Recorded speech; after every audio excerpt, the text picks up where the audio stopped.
তাদের জন্য জাহান্নাম।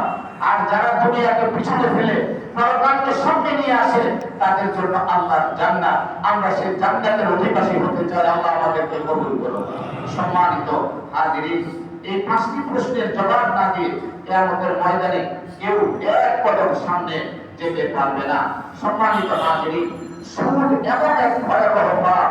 আল্লাহ তাআলা সূরা বাকারার শেষের দিকে প্রায় 5-6 রুকু অর্থনৈতিক লেনদেনের আলোচনা করেছেন। 5 থেকে 6 রুকু। সুদের আলোচনাটা শুরু হয়েছে 275 নম্বর আয়াত থেকে।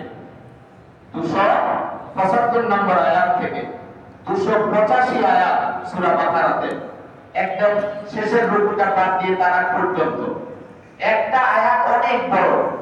এখানে অনেক লেনদেনের কথা বলা হয়েছে।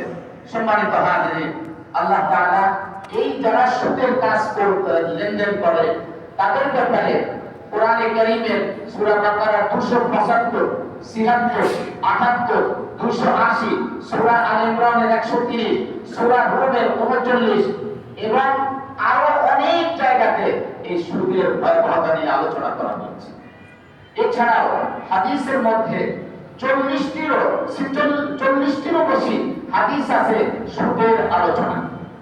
কারণ এটা এমন একটা পাপ, এই পাপের দ্বারা আল্লাহর গজব অবধারিত হয়। আল্লাহ নবী বলেছেন কিয়ামতের আগে আগে 2টা জিনিস বেড়ে যাবে।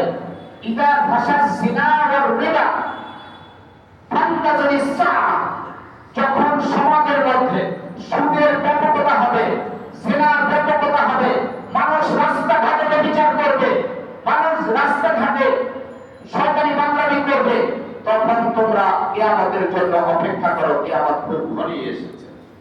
কি বলেন? এই আলামতগুলো এখন আমরা দেখতে পাচ্ছি কি পাচ্ছি না? কেন জানো? বলতে পারি না। এই বিগত বেশ কয়েক বছর আগের বছরগুলোর তুলনায় কোনো কিছুতে কোনো বরকত পাই না, রহমত পাই না, দয়া মায়া পাই না, মানুষের ভালোবাসা দেখি না। মানুষ কেমন যেন হয়ে গেছে, বিশেষ করে করোনার এই গজব আসার পর থেকে। আর এই গজবগুলো আসেই এই সুদ আর জিনার ব্যাপকতার কারণে। অতএব সুদের দরজা আমরা বন্ধ করতে কি পারবো ইনশাআল্লাহ? ব্যভিচারের দরজা বন্ধ করতে হবে।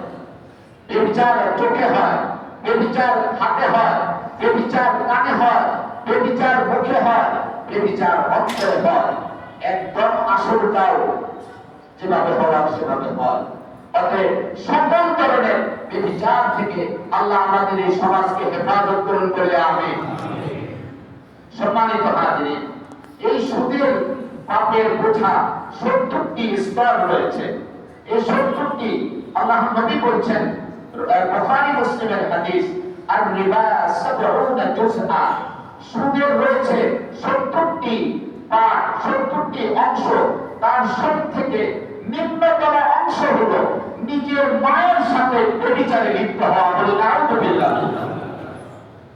এরপরেও কি সুদের কারবার করবেন? আপনি কেমন মুসলমান? আপনি কি কালিমা পড়েছেন? আপনার এই কালিমা পড়ে কি লাভ হবে?